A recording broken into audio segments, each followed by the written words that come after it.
एक समय की बात है। एक घने जंगल के पास एक नदी बहती थी। उसी जंगल में एक ऊंट और एक चालाक सियार रहते थे। दोनों में गहरी दोस्ती हो गई थी। एक दिन सियार ने ऊंट से कहा, दोस्त, नदी के पार खेतों में बहुत स्वादिष्ट गन्ना उगा है। चलो वहां चलकर गन्ना खाते हैं। ऊंट ने कहा, पर नदी बहुत गहरी है। सियार बोला, तुम तो इतने बड़े और ताकतवर हो, मुझे अपनी पीठ पर बैठा लो। ऊंट मान गया और सियार को अपनी पीठ पर बैठाकर नदी पार कर गया। दोनों खेत में पहुंचे और खाने लगे। ऊंट धीरे धीरे चबाता रहा, पर सियार ने पेट भरते ही शरारत कर दी। उसने जोर जोर से गाना शुरू कर दिया। किसान की नींद खुल गई और वह लाठी लेकर दौड़ पड़ा। सियार तो छोटा और फुर्तीला था, तुरंत भाग गया।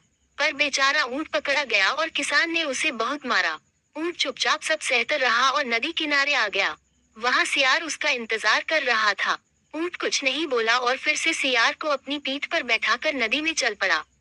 नदी के बीच में पहुंचकर ऊंट बोला, दोस्त, मेरी भी आदत है, मैं नदी के बीच में नहाए बिना नहीं रह सकता। ये कहकर ऊंट ने नदी में जोर से डुबकी लगाई।